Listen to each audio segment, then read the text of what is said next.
Senator Binna Ogba during the plenary. Meanwhile, the confirmation of 3 executive directors for FEMA followed the presentation of the report of the Senate Committee on FEMA by its chairman, Senator Gerson Bassey.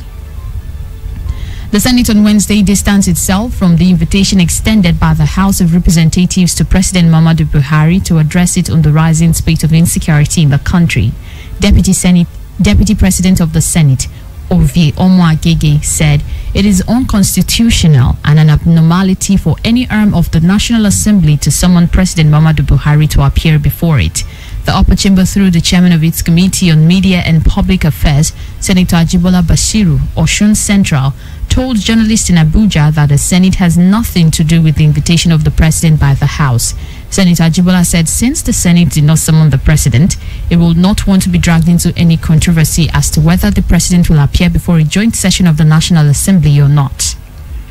Coming up in a moment in our business news, Naira firms by 1.03% as banks pay remittances in dollars. In dollars, Treasury bills surged to 0.5%, highest in 4 weeks. Charles Oprum has more on our business desk this morning. 1,000, 2,000, 3,000, 1 million, 2 million, 3 million, 600 billion, and the last kobo. Oh yes, we follow the money. It's all about the business and the business of business. The gains and the losses. The bulls and bears. The rise and falls. The risk and the satisfaction of seeing the last kobo rise to millions. On KUFM's Business News, the simple and complex jargons of business just make sense. Get the trending news on the morning market, forecast, investment opportunities, policy changes, and other breakout information on the ever-busy world of business. KU Business News, Monday to Friday on our news dawn, 6:30 to 7 a.m.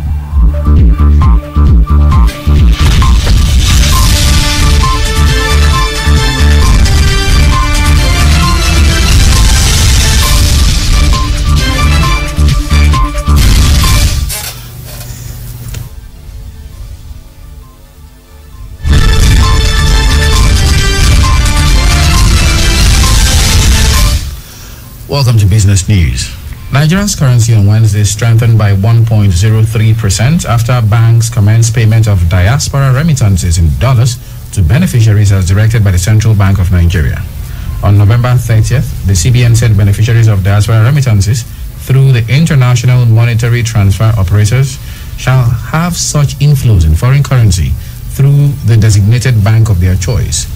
The Apex Bank, in a statement signed by Director of Trade and Exchange, Ozemena Nnaji, said recipients of such remittances may have the option of receiving the funds in foreign currency cash or into their domiciliary account. In compliance with the directive, banks issued notice to their customers saying they could walk into their branches to receive international money transfers in dollars. Consequently, the Naira-dollar exchange rate, which fell to 483 Naira per dollar on Tuesday, reversed loss to strengthen to 478 Naira per dollar on Wednesday. Naira steadied at 480 Naira to the dollar for the 5th time on Wednesday at the Bureau de Change segment of the market. Over 5,000 BDCs funded their account on Wednesday in anticipation for dollar disbursements by the CBN on Thursday today.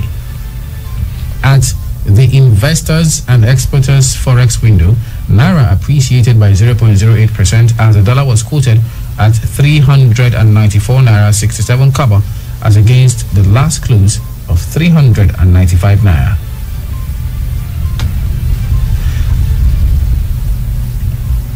And that's it on business.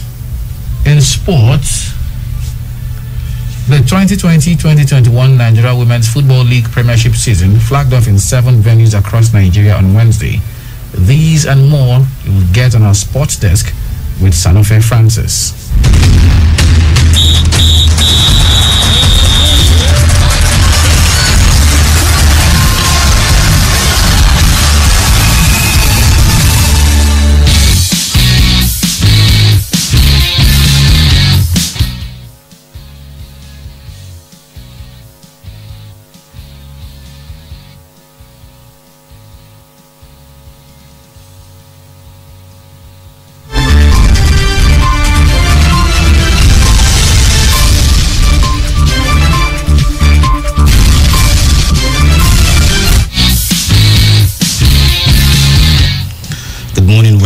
sport news. The 2020-2021 Nigerian Women's Football League Premiership season flagged off in 7 venues across Nigeria on 9 December 2020. In Benin City, Governor Godwin Obaseki and Deputy Governor Right Honorable Comrade Philip Shaibu were in attendance to watch the 4-1 victory of Edo Queens against their Delton counterparts. Royal Queens played under the floodlight at the Samuel Bermuda Stadium with the kick-start their 2020-2021 NWFA campaign. In Lafia, where Nasara Amazon fell 1-0 to FC Robo, history was made as the first lady to the governor, Aija Silifat Abdullahi Sule, and the wife of the deputy governor, Mrs. Sheila Toussaint Ajibe, were guests of honor as Sport Minister Sandadari and Women Affairs Minister were presented by Mary Onyali and Aja Fatih Jemita Sambul, respectively, while the General Secretary of the Nigerian Football Federation, Dr. Mohammed Sanusi, and the new head of Women's Football Department, Aja Amina Sani Zango Dora, attended. Elsewhere, history was also made as the first NWFL Premiership game between Baisa Queens and Sunshine was played under the floodlight in Yenagoa. Still talking about women's football, Asisat Oshola was on target in Barcelona ladies 4-1 away win against PSV in the first leg of round of 32 of the UEFA Women's Champions League on Wednesday night. Oshola scored in the 66th minute to put Barca 3-0 up against their Dutch counterparts. PSV's only goal was scored by Joelle Smith 1 minute to the end of the game. The return leg comes up on December 16 inside the Johan Cruyff Stadium. Barcelona got to the semi-finals of last season's edition and lost 1-0 to Gemma's side, Wolfsburg. To the men's game now, where Karim Benzema's two headers sent Real Madrid into the Champions League knockout stages with victory over Borussia Mönchengladbach, who also qualified for the last 16. Inter Milan have been eliminated in the Champions League group stage for a third consecutive season after playing out a goalless draw against Shakhtar Donetsk, with both sides needing a win to qualify. Meanwhile, Shakhtar Donetsk, who beat Real Madrid both times, dropped into the Europa League. Elsewhere, a much-changed Liverpool were held to a 1-1 draw by SV Midtjylland in their final Champions League Group D game after VAR denied Takumi Minamino a late winner. Elsewhere, Sergio Kun Aguero marked his return from injury with a goal as Manchester City rounded off their Champions League group campaign with a 3-0 win over Marseille at the Etihad Stadium. And that's it from sport. I'm Sanofi Francis. Back to you, Orlando.